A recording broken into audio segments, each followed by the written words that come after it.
శుభోదయం పిల్లలు. నేడు మహాభారతంలో ద్రౌపది స్వయంవరం గురించి చెప్పుకుందాం. కుంతీదేవి పాండవులు ఏకచక్రపురంలో ఉండగా ఆ ఇంటికి వచ్చిన విప్రుని ద్వారా పాంచాల రాజపుత్రిక ద్రౌపదీదేవి స్వయంవరం యొక్క వార్తను తెలుసుకున్నారు. ఆ స్వయంవరానికి వెళ్ళాలని పాండవులు నిశ్చయించుకున్నారు. అదే సమయంలో వ్యాసమహర్షి వారు వచ్చి ఆ స్వయంవరానికి వెళ్ళాలనేసి ఆ పాండవులను ప్రోత్సహించారు.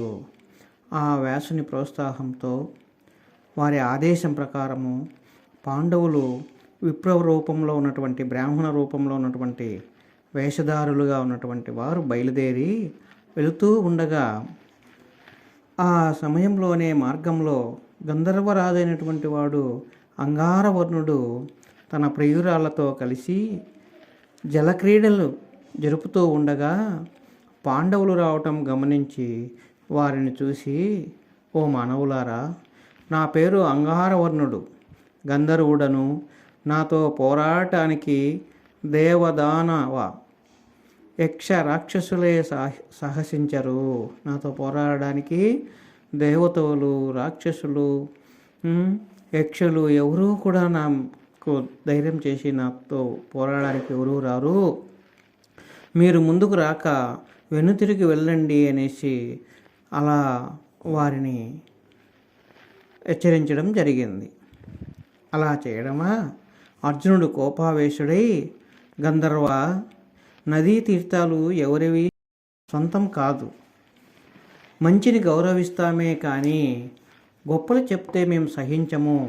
నీకు శక్తి ఉంటే పోరాడి గెలుచుకో అని ఆ యొక్క సమరోత్సాహానికి పలికాడు అర్జునుడు. ఎంతో ఉత్సాహంగా సమరానికి దిగాడు అర్జునుడు. ఇద్దరూ కూడా శస్త్రాస్త్రాలతో భయంకరమైనటువంటి యుద్ధం చేశారు. ఆ యుద్ధంలో అంగారవరుని బంధించి ధర్మరాజు పాదాలపై పడవేశాడు అర్జునుడు. అతడు శరణు వేడగా ధర్మరాజు అంగారవరుని క్షమించి అతడిని ప్రాణాలతో వదిలారు. తరువాత ఆ అంగారవర్ణుడు పాండవులు మిత్రులయ్యారు. పురోహితులు లేని క్షత్రియులకు అనేక బాధలు కలుగుతాయని గంధర్వుడు చెప్తూ, ఇక్కడికి సమీపంలోనే దౌమ్యులు వారు ఉన్నారు, వారిని పురోహితులుగా నియమించుకోమని చెప్పాడు ఆ యొక్క అంగారవర్ణుడు పాండవులకు. పాండవులు దౌమ్యుల వారిని పురోహితులుగా నియమించుకున్నారు. పాంచాల దేశానికి పయనమయ్యారు. పాంచాల రాజ్యం చేరగానే పాంచాల రాజధాని వివిధ అలంకారాలతో దేదీప్యమానంగా వెలుగొందుతూ ఉంది. అలాంటి నగరంలోకి వీరు వెళ్ళారు. కుంతీదేవి పాండవులు ఒక కుమ్మరి గృహంలో విడిది చేశారు. పుష్యమాస శుద్ధ అష్టమి రోజున రోహిణీ నక్షత్రాన పాంచాల రాజకుమారి ద్రౌపదీదేవి స్వయంవరం. అక్కడ సభ కోలాహలంగా ఉంది. ఓ రంగస్థలంపై ఊర్ధ్వ భాగంలో మత్స్యయంత్రం ఉంది.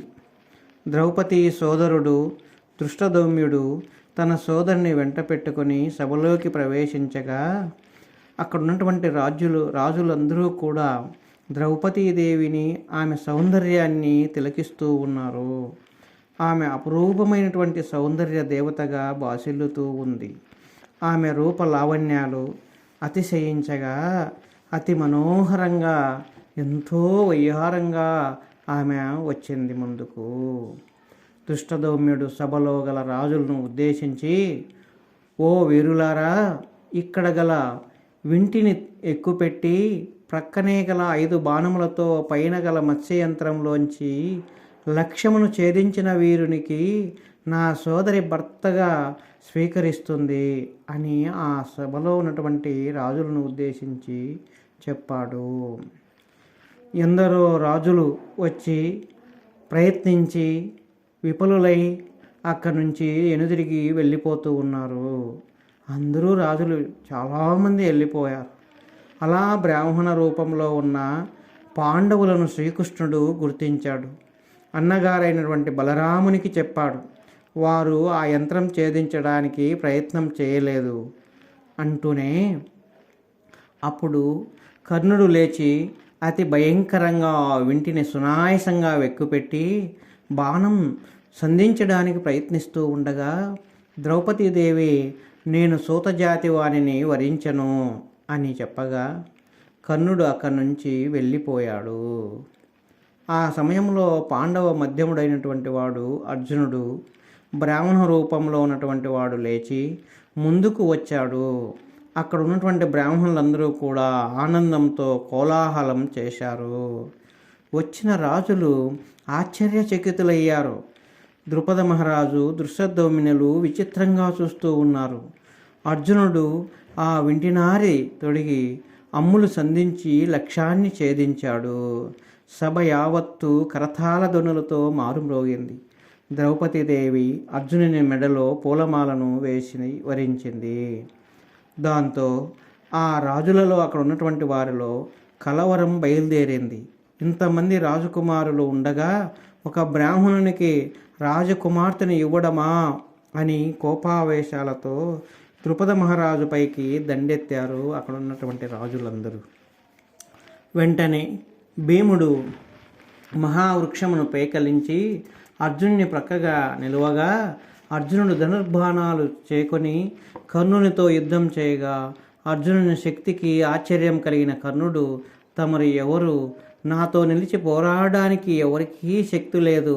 ఇంద్రుడివా ఉపేంద్రుడివా నిజం చెప్పమని అడిగాడు ఆ యొక్క కర్ణుడు. అలా అడగగా అర్జునుడు నీవు భావించే వారిని ఎవరినీ కాను నేను గురూపదేశంతో బ్రహ్మ ఇంద్రాస్త్రాలు సాధించిన వాడిని అని తెలియజేశాడు.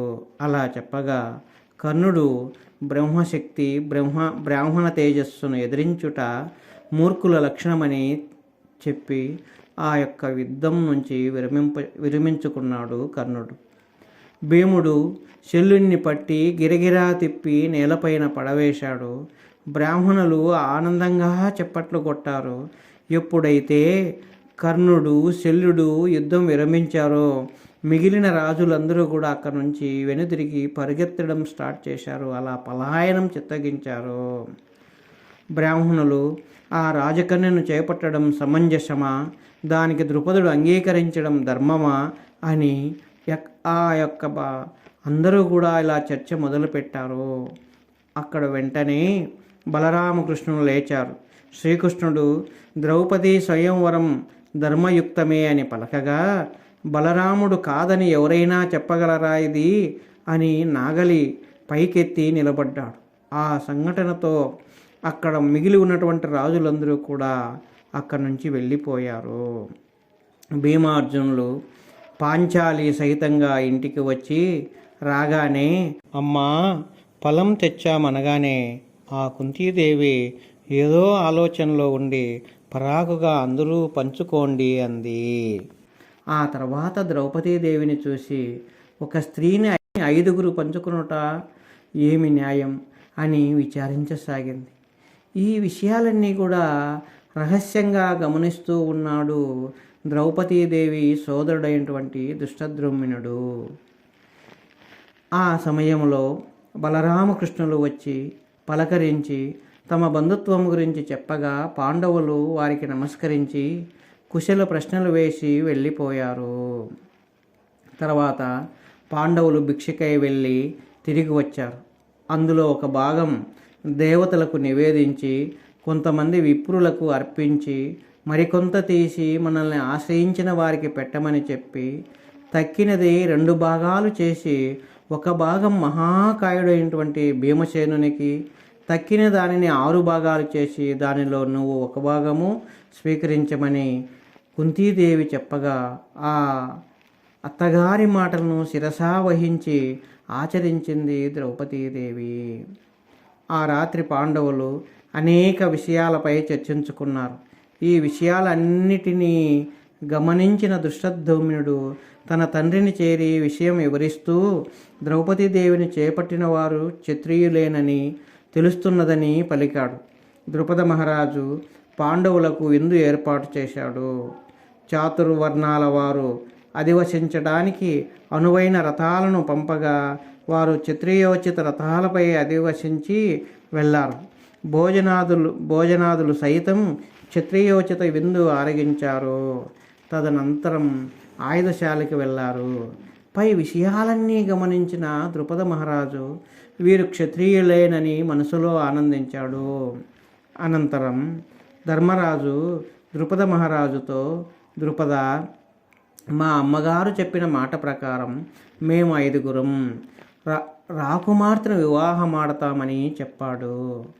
ఆ సమయంలో వ్యాసుల మహర్షి అక్కడికి వచ్చి, ద్రుపద, నీ కుమార్తె పూర్వజన్మలో శివార్చన చేసి పరమేశ్వర సాక్షాత్కారం పొంది వరంగా పతిం దేహి అంటూ 5 సార్లు కోరగా మరుజన్మలోని అభిష్టారం నెరవేరగలదని చెప్పగా ఆ యువతీ రత్నమే నీ పుత్రిగా జన్మించింది.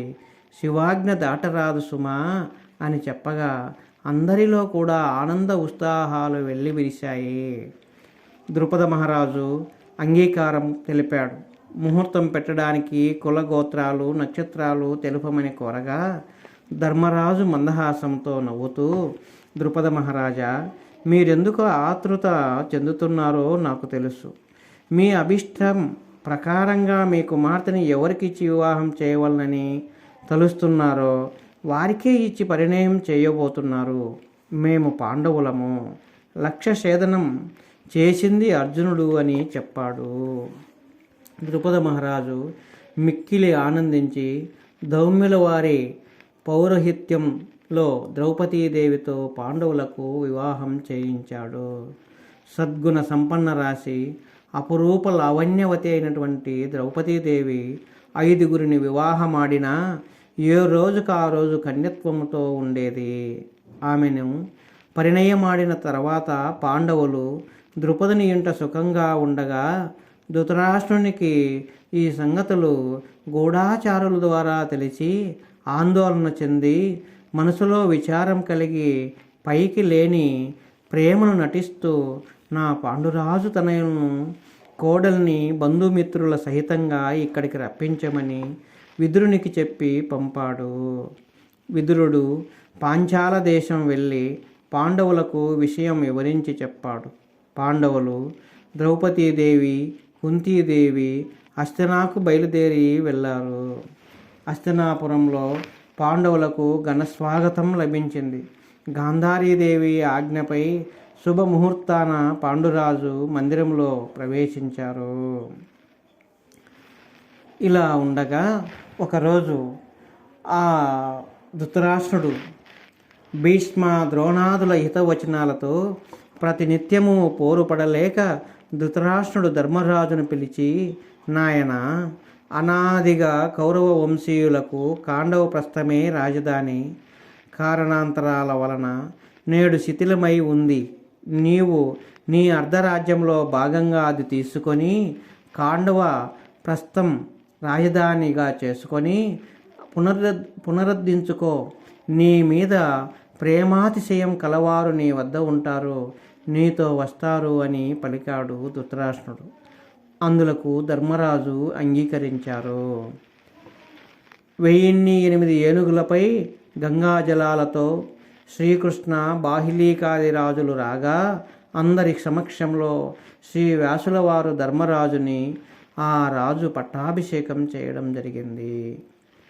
పాండవులు భయంకరమైన అడవిలా ఉన్న కాండవప్రస్థం చేరారు.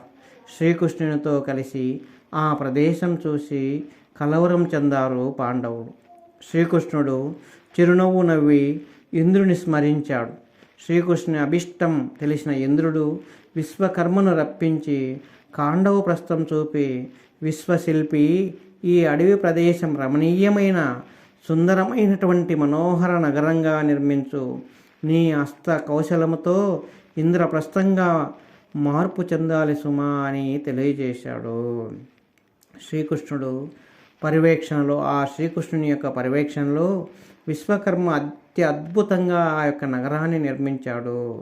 ఆ ఇంద్రప్రస్థమును ధర్మరాజు ప్రజారంజకంగా పరిపాలిస్తూ ఉన్నాడు. కౌరవులు అసూయ ద్వేషాలతో రగిలిపోతూ ఉన్నారు.